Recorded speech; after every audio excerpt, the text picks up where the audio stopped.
Hello, everyone. Welcome back to another episode of the Big Donch Show. Today, we got another boxer interview. I'm joined by Sean O'Brathy, a talented amateur boxer from New York. He's a two-time New York champion in two different weight classes. Thank you, Sean, for joining me. So, Thank you for having me. Really appreciate it. yeah, so I was following you for a bit. I don't know how, but I was like, you know what, he seems like a pretty talented boxer on Instagram, pretty active fighter. So I'm thinking, let's get him on, let's give him a platform, get his name out there. So yeah, I appreciate you doing this. But just tell me a little bit about yourself. I know being an amateur boxer, it's hard to find records compared to professionals, right? You don't have like your own profile that at least that I know. I did try doing some research on you. I couldn't find anything, like what are your weight classes? What age are you? And just things like that. Yeah, so I do have a BoxRec profile, which you should have found, but I have 8 fights on BoxRec. Only national fights in the U.S. are really put on BoxRec. I only have, I have total 25 fights, but only 8 on BoxRec. Okay. Um, but yeah, like about myself, I started training in boxing when I was 13. I'm 21 now. Um, but I didn't start competing until I was 19, so about 2 years ago. I told myself, because for years I knew how to box, like I knew how to hit the pads, hit the bag, but I wasn't a fighter yet, like I knew how to do everything, but if you put me in a fight, it would have been a different story. And so when I started college, it was COVID summer 2020. There was no competition in New York, at least till June of 2021. So that whole year I was really trying to get back in the flow of like properly becoming a fighter. Um, so I was working hard, and then I had my first amateur fight in November of 2021.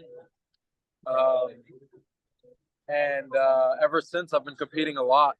That was, less than 2 years ago, and I've had already 25 fights. Like you said, won 2 New York championships in 2 different weight classes. I've come a long way. So Yeah, it's great. So you mentioned that you're a college student. I'm a college student too. So I'm also trying to box. I'm looking to actually get my first amateur fight in November, and that'll be my right. first. So I'm trying to get a exhibition bout. And I'm curious. Like so you're a college student. Like, what are you studying? Like, how are you able to balance being a college student and being an amateur boxer? Yeah, I study real estate at NYU actually, and honestly, it's easier for me than in high school. In high school you're in class from 9 to 5 or whatever. In college you have more free time. Like they give you more work to do at home, but you can manage it. So I only have about 10 hours of classes a week, which is an average of 2 a day. Um, so it's not too much. Outside of class, I probably have another 2, 3 hours of work to do a day. I try and fit that in with my boxing schedule. Um, I have a coach, obviously. We train at different hours of the day. It depends if I have sparring or something too. So being in college allows me to be able to go at different times of the day, which is great. If I was working at 9 to 5, I'd only be able to go after work. So that's somewhat of a blessing. Right. I hope the music is not too loud here. There's like music on the street, but Oh yeah, I hear it. Not too bad. um, so yeah, honestly, I think being a college student is super beneficial. I have another year left of college. I told myself that I would grind the amateurs as much as I can, and then by the end of college, decide if I wanted to be a professional or pursue a career in real estate or whatever else. So I have another year to do that. I want to win a national championship. That's my goal. Um, I would need to win the Ringmasters again in open class and then do the national Golden Gloves. Before that, there's a national qualifier. I also applied to get a wild card for the Olympic trials in December this year. So basically, to qualify for the Olympic trials in the U.S., there's 16 spots. The first two of these 5 national tournaments qualified. I did the last 2 national tournaments to qualify. I lost in the semifinals both times. The first time to the guy who ended up winning the whole tournament, Tyreek Trapp, who I ended up beating a month later on a local in the New York boxing tournament, which ended up being the second New York title, which was massive. He beat me by unanimous decision. One judge had it 30-25. This was at the Summer Festival in Lubbock, Texas in June. And then I fought him a month later, July 15th, at Gleason's Gym in New York and won myself by unanimous decision, which is massive for me because that was probably my worst defeat. And then I beat him a month later just completely changed my approach. I targeted his body, which he had targeted when we fought the first time. It really wore me out. So I was super tired by the end of that fight. It was a proper beat up. And then the second fight, I just made it completely different. I stood there and just every time he would come forward, I would rip to the body. I would counter him. I stood my ground.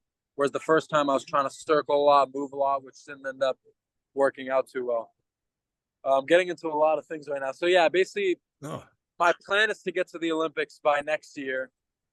So I got to the semis twice. You have to be a finalist to get an Olympic trial spot.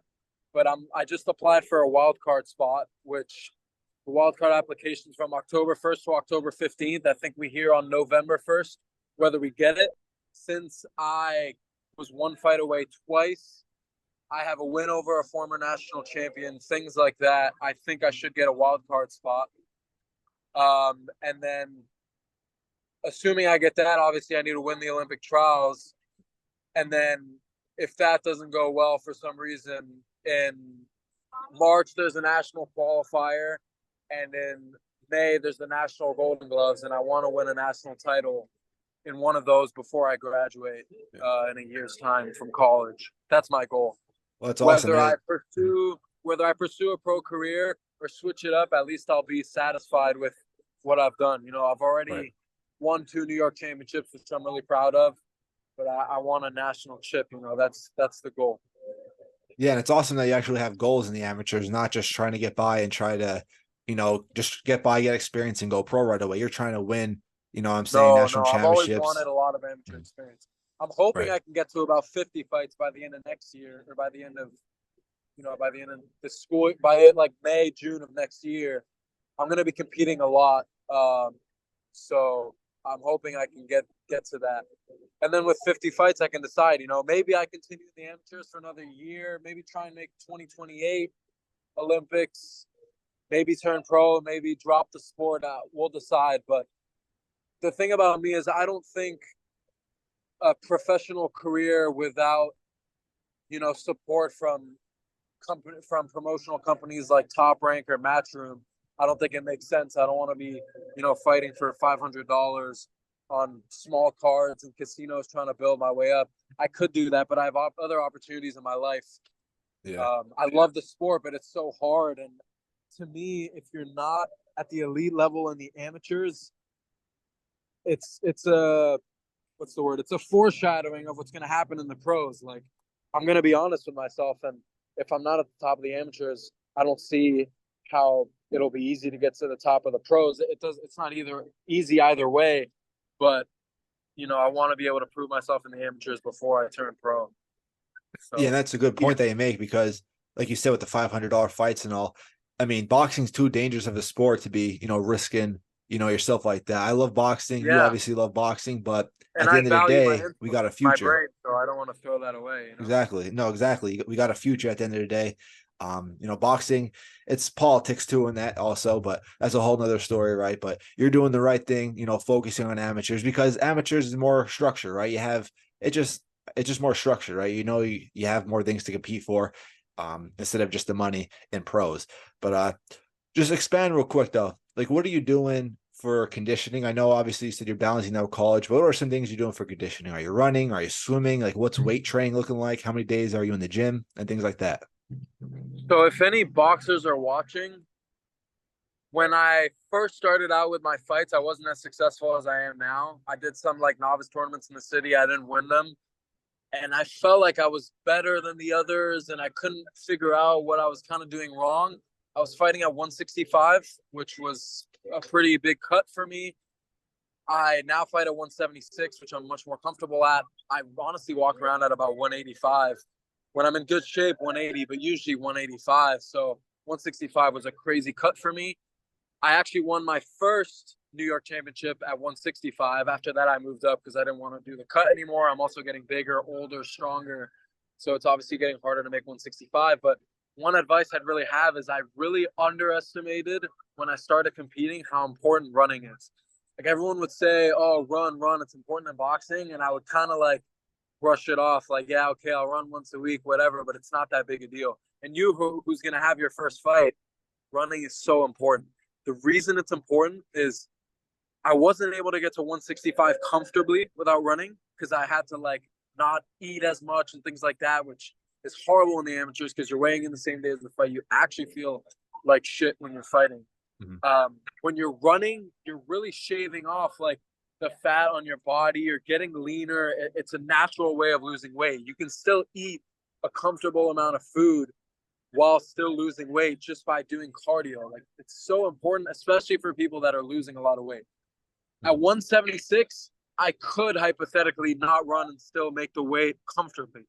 But, you know, it helps with the gas tank. I think in the amateurs, especially in novice for 2-minute rounds, I think sprints are very important. Recently, I've been doing more long distance, but I'm going to start to reincorporate sprints. I think a mix of both is good. I think long distance shaves the weight off, and I think sprints gets you used to the explosiveness of the amateurs. So anyone doing 3-round fights, I think running is super important. I personally run 3 miles every other day I kind of mix up the pace, but before fights, I'm doing, 7:30 miles. So I'm running, 3 miles at 22 and a half minutes, which, is a good pace. It's not super fast, but it's a good pace. Other than that, I'm kind of running, if I'm on the treadmill, 7 miles per hour, which ends up being 8:30 miles, but I wouldn't do any slower than that because you still want to get the good pace. But interval sprints are important too, like 20 minutes on, 10 seconds off, 20 minutes on, 10 seconds off, stuff like that for, 2-minute or 3-minute round intervals for 3 rounds, 4 rounds, whatever, not too much. But for conditioning, I do a lot of running. I do a lot of calisthenics too, push-ups, sit-ups, pull-ups, squats, what's it called, dips. All that stuff I find is important. Absolutely. Yeah. I agree with the running too. I mean, you gotta run if you want to be a boxer, successful boxer. That and sparring too. I know my first time sparring, I was going crazy on the bags and all forever. Condition, I hop in the ring, 1 round of sparring, that humbles you, right? With running though, I personally I run every week, of course, multiple days a week, but I don't like it. Main reason why is not because it's hard, it's just boring. But you got to get it done. What I do like also though is swimming. I don't know if you ever try swimming, but swimming's good for recovery and shoulders. Yeah. I used to pull a lot in my college, but I really love swimming and jump roping, of course. But that's pretty cool. And last question I just wanted to ask you before I let you go, and I appreciate you doing this, of course, is just fight nerves.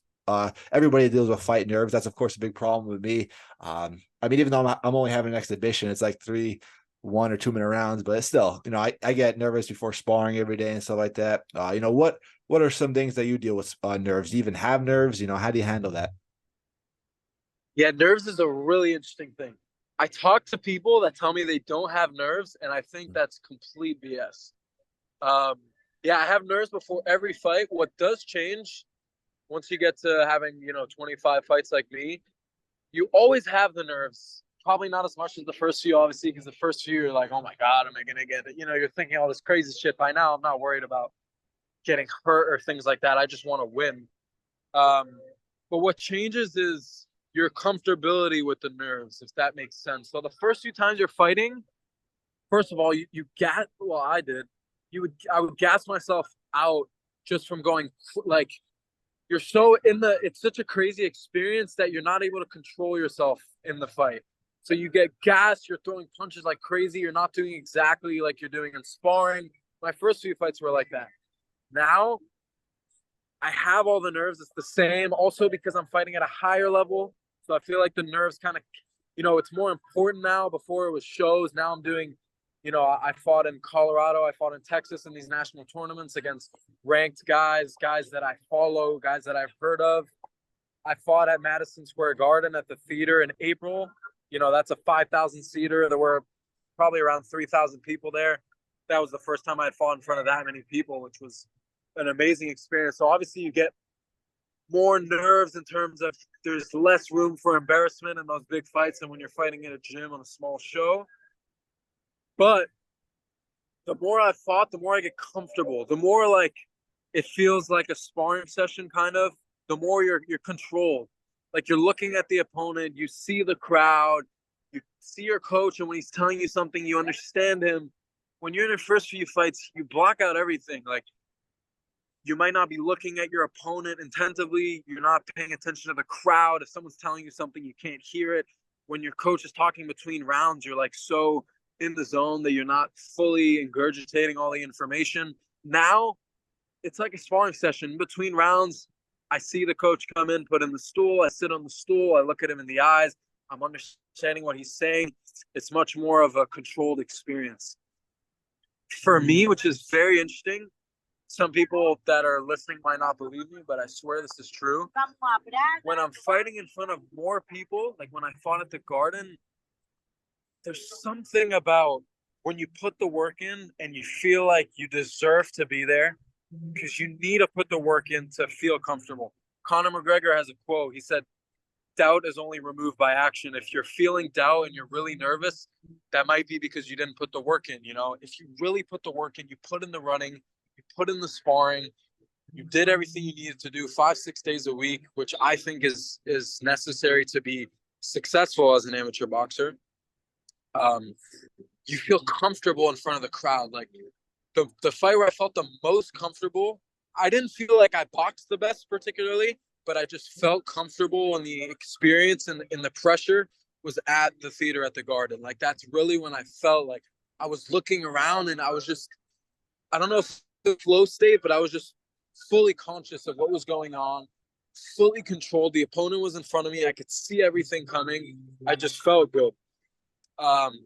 That might be a natural thing I have where I feel good in pressure situations. I've played other sports before where in pressure situations I wasn't as good. I was a big soccer player. Sometimes at the biggest games I wouldn't perform. For some reason with boxing, it ticks. So yeah, I would, the nerves don't, you get more controlled. The nerves get more familiar, and you're able to box more swiftly the more you compete. That's all it is. It's just the experience. Once you get to 10 fights, you know, then you go kind of open class. Typically, it's still a new experience. Once you get to about 20 fights, you've had 10 novice fights, you've had 10 open class fights, you know what it is. You fought at the national experience, like at the national level, hopefully. I fought, my 12th bout was at the Garden, so that was a massive experience in 12 fights. My first national fight was my 13th fight.